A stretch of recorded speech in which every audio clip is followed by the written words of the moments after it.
Hello, teachers. This is a kit, an activity I'm promoting that I have invented and developed over many years. It is 6 Martians there with magnets in their heads, and there's a large magnet in that wooden stick there in the upper right, and then there's the black magnetite sand. It's iron oxide sand that I got out of a Palm Springs sand dune. And the kids really like interacting with this stuff. It makes them extremely curious about the magic dust that I call it, the iron oxide.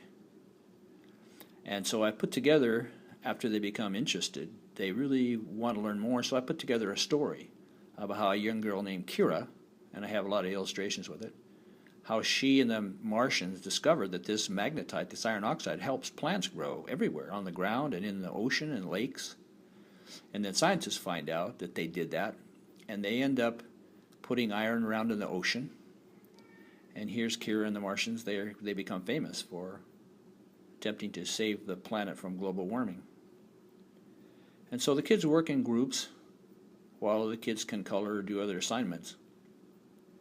And here they have hairdos that they make and haircuts when they have the sand and the magnets. There's the large magnet taking the hair off, and they can do a hand tickle when the large magnet under their hand, and they can do a werewolf kind of a hair thing, looks under their wrist. So they get really interested after doing this activity, really interested in learning more. So I put together this story, and here they are wanting to learn more. And here's a video showing a little bit about what I'm talking about.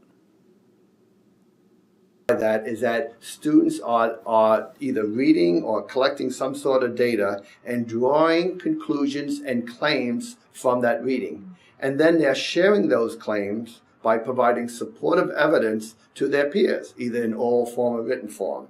Well, a lot of people say that's fine, that's in writing, but that doesn't pertain to science. There's a little caveat down below in the state standard that says the notion of argumentation will be integrated in all curriculum areas. So the writing is on the horizon that for science educators in the next couple of years, this notion of argumentation is going to be an important part. It's going to take some professional development on the part of teachers, getting them ready for this, but it's really the work of what real scientists really do. When you take a traditional lab where students are given the question and they're given the materials and they're given the procedure and how to collect their data and how to organize their data, that's not the work of real scientists. But when you take a look at students that are investigating a phenomenon through inquiry and drawing some claims from their data, supporting it with evidence, and learning how to justify and defend their ideas, that's the work of real scientists. And that's where I think the science instruction is going to take us in the next 3 to 5 years.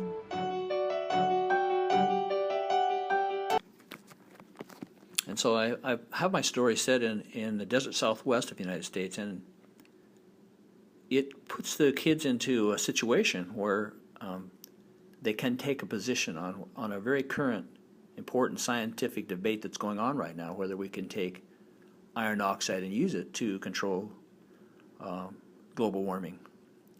And so the story goes that Kira's hiking in the desert southwest with her pet coyote, and she discovers some magic dust, I call it, and she calls it magnetite sand.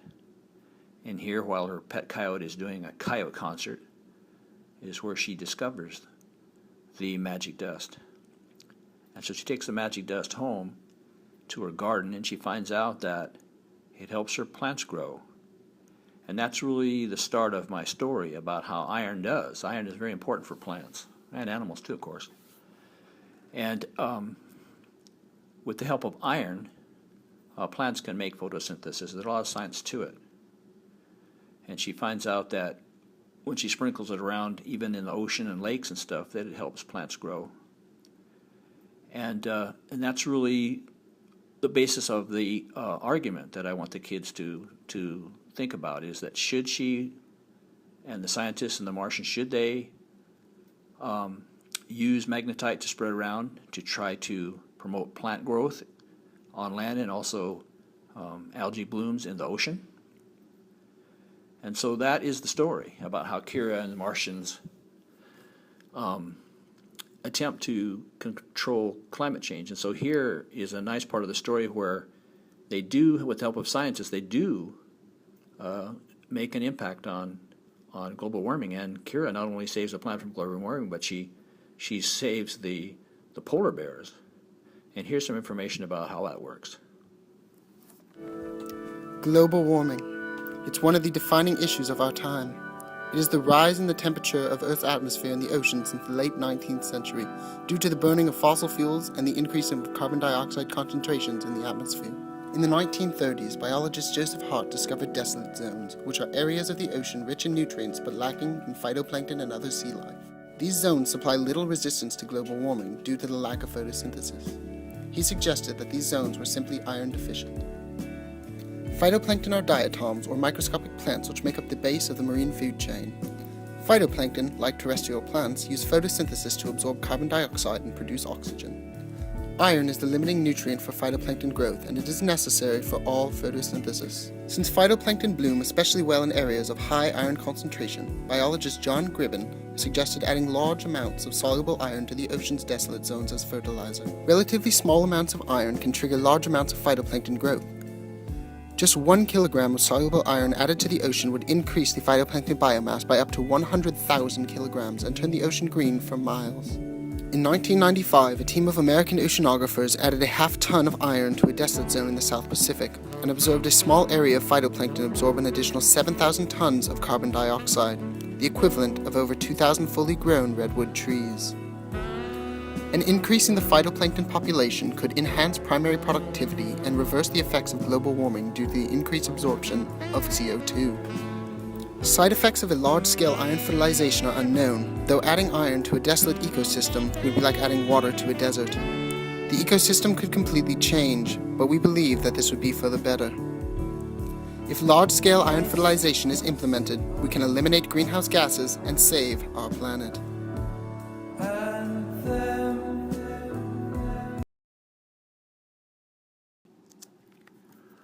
So the kids, they love the story. They love interacting with the magic dust, the iron oxide. They love the magnet heads and giving them haircuts and hairdos and stuff. And they love the story about Kira and the Martians and how they attempt to save the world from global warming. And there's so much science. If they can understand the science of this, they understand a ton of science.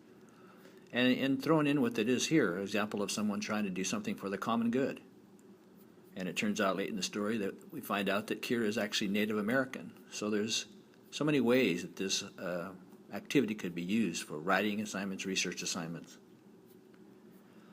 But especially, it's important, I think, for kids to have fun with science and to get interested in stuff. And this activity, I feel, really, really does get kids interested and gives them a chance to do research and think about things. And so here's a video about the Martians and having some fun.